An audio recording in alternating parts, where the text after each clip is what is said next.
증권통 K 시간입니다. 오늘장 전략 살펴보고요. 내일장은 어떻게 대응을 해야 될지 보는 시간입니다. 오늘은 토마토 투자클럽의 김영일 전문가님 연결해 보겠습니다. 전문가님 안녕하세요. 네, 반갑습니다. 김영일 전문가입니다. 네, 오늘도 시장이 올랐습니다. 아쉽게 2400선은 못 깨트리는 그런 흐름이었는데 오늘 흐름 어떻게 보셨어요? 네, 오늘의 흐름은 계속되는 인플레 정점 기대감으로 말씀드릴 수 있을 것 같습니다.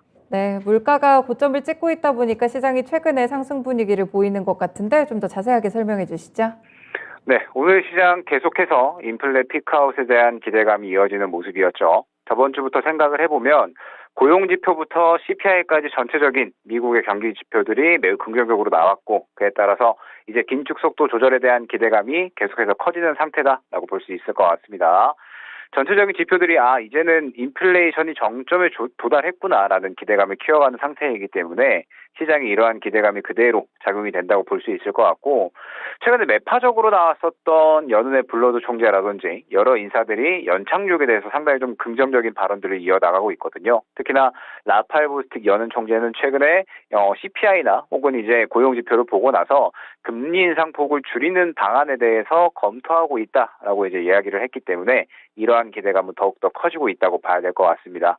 여기에 더해서 오늘 시장을 보게 되면은 중국 리오프닝 관련된 종목들이 상당히 크게 상승이 나왔죠. 그동안은 약간은 쉬어가는 흐름이 나오다가 재개발에 대한 부분들, 그 다음에 성장 우선 정책에 대한 부분들의 뉴스가 많이 나왔습니다. 그러면서 이 중국 증시가 상당히 긍정적인 모습을 보여줬고, 그에 따라서 리오프닝에 대한 기대 심리가 더더욱 상승을 하면서 마찬가지로 우리 시장에서도 콘텐츠 관련된 종목들, 그 다음에 여행, 항공, 추가적으로 카지노 면세 등등 해가지고 여러 가지 관련주들이 상당히 좋은 상승을 보여줬다 생각을 해주시면 될 것 같습니다.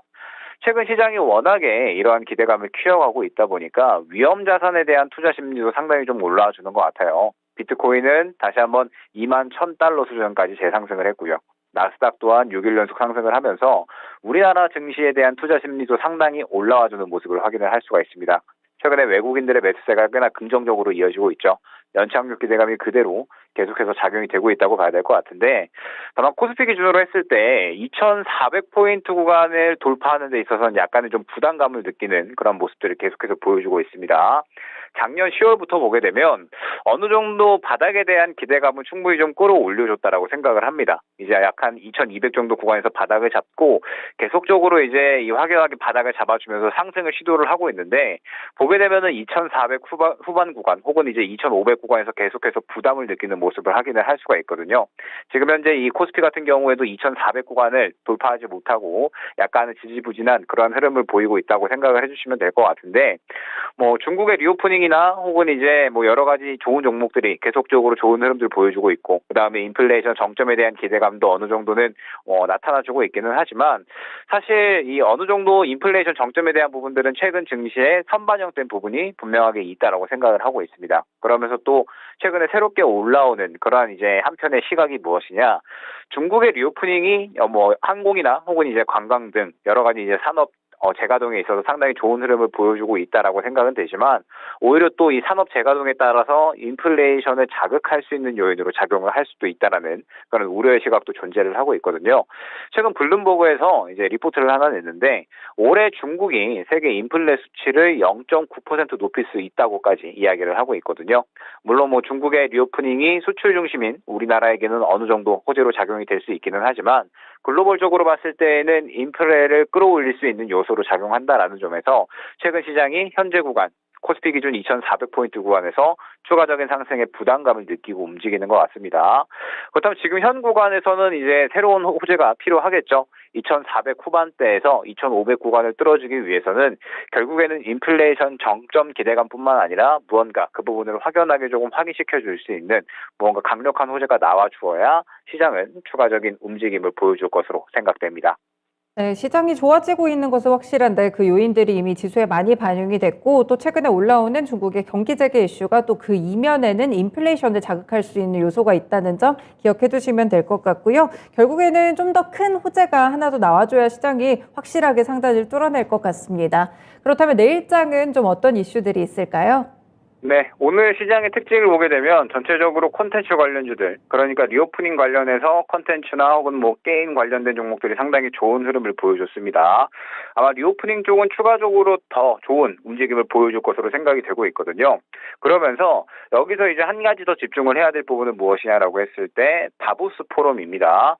UAE 순방에 이어서 다보스 포럼이 진행이 되기 때문에 이어지는 정책 지원주에 대해서 순환매를 준비를 해야 되는 시기가 아닌가 생각이 되거든요.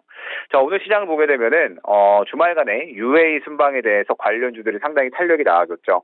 약 한 40조 정도의 이제 양해 각서를 체결을 했다라는 내용이 나오게 되면서 원전 혹은 이제 수소 관련주들이 상당히 좋은 흐름을 보여줬고, 대표적으로는 뭐 두산 에너빌리티, 그 다음에 뭐 한신기계, 부송파워텍 등등 원전 관련주들과 그 다음에 뭐 두산 퓨얼셀 등등 해가지고 수소 관련주들 상당히 오전에 좋은 흐름이 나오는 듯 했지만 일제히 차익 실현이 나오는 모습을 보여줬습니다.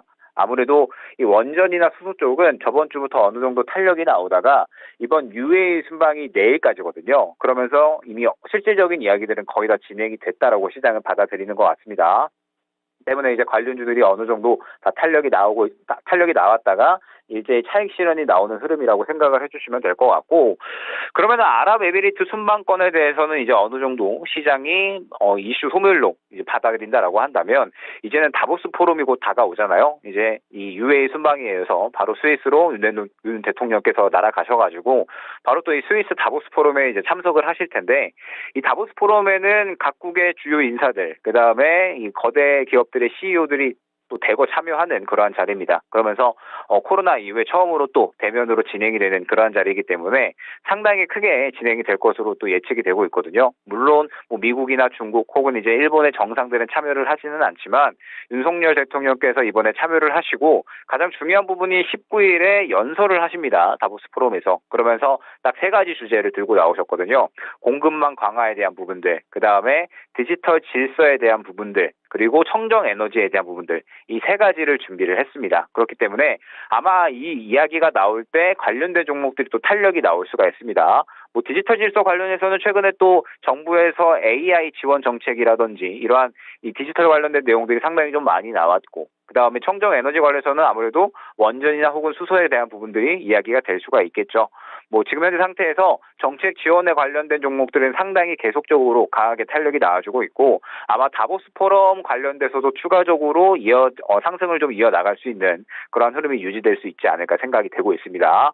때문에 이번 주에 주목을 해야 될 부분은 무엇이냐, 지금 현재 오늘 수급이 상당히 좀 잘 들어가고 있는 콘텐츠 관련주들, 뭐 웹툰이나 혹은 뭐 OTT도 괜찮을 것 같고요. 그 다음에 게임, 뭐 조이시티나 그 다음에 벨로프 등등 해서 게임 관련주들도 상당히 좋은 흐름을 보여주고 있습니다. 때문에 콘텐츠나 혹은 게임 관련된 종목들 계속해서 지켜볼 필요가 있을 것 같고, 추가적으로 화장품, 즉 리오프닝 관련된 종목들은 계속해서 지켜보면서 여기서 추가적으로 한 가지 더 지켜본다라고 하면은 역시나 다보스 포럼을 이제 준비하면서 어찌됐든 우리나라 윤석열 대통령이 참석을 하면서 연설까지 진행을 하니까 관련된 종목들이 순환매가 나올 수 있거든요. 그렇기 때문에 그러한 순환매를 준비하는 그런 한 주로 진행을 해보자 말씀드릴 수 있을 것 같습니다.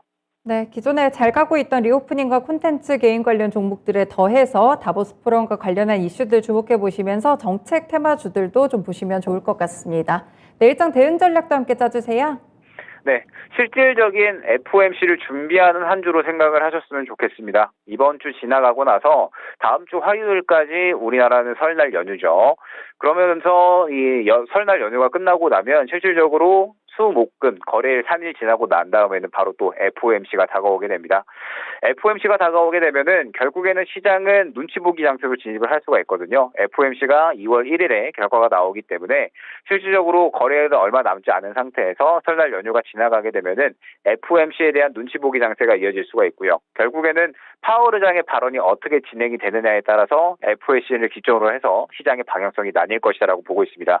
긍정적인 발언이 나오게 되면은 추가적으로 코스피는 2,500 구간을 다시 한번 돌파 시도를 할 거고요. 만약에 그렇지 않으면 어느 정도 눌림 구간을 가져가겠죠. 때문에 일단은 이번 주 정도는 추가적으로 이제 여러 가지 종목들, 컨텐츠나 혹은 말씀드렸던 다보스 포럼 관련된 종목들 순환매를 진행을 하면서 포트를 어느 정도 재정비하고 FOMC를 준비하는 한 주로 활용을 할 필요가 있을 것 같습니다. 결국 설날 연휴가 지나가고 나면은 FOMC에 대비해서 눈치 보기 장세가 이어질 거기 때문에 그 눈치 보기 장세를 어느 정도 준비를 하면서 FOMC 이후에 어떤 종목들이 또 탄력이 나올 것인가, 그리고 시장이 이 파월 의장의 발언에 따라서 어떻게 반응을 할 것인가, 이 부분을 미리 준비하면서 현금 확보를 할 수 있는 종목들은 현금 확보하고 비중을 줄일 수 있는 종목들은 비중을 줄이면서 결과적으로 FOMC 이후에 올해 시장 방향성이 제대로 좀 나온다라고 보고 있거든요. 그렇기 때문에 FOMC를 준비하면서 어느 정도 재정비할 수 있는 그러한 한 주로 활용을 하자 안내드리도록 하겠습니다. 네, 다음 주에 시간이 없으니까요. 이번 주에 좀 미리 준비하는 그런 시간을 가지셨으면 합니다. 오늘 말씀 잘 들었습니다. 고맙습니다. 네, 감사합니다. 네, 증권통 K에서 김영일 전문가의 시각까지 들어봤습니다. 2,400선이 확실히 좀 버겁긴 한가 봅니다. 마감이 조금 아쉽게 됐는데 다음 주에는 설이 있어서 휴장일도 많고요. 그래서 이번 주에 명절 앞두고 포트폴리오 정리하시는 그런 분들도 많으실 것 같아요. 이슈와 전략들 전해드렸으니까 참고해보시면서 탄탄하게 전략 정리해보시면 좋겠습니다. 지금까지 다양한 투자 판단에 도움이 되는 말씀들 전해드렸는데요. 특정 종목의 상승과 하락을 보장하지는 않습니다. 마감은 증권통은 여기서 인사드립니다. 시청해주셔서 고맙습니다.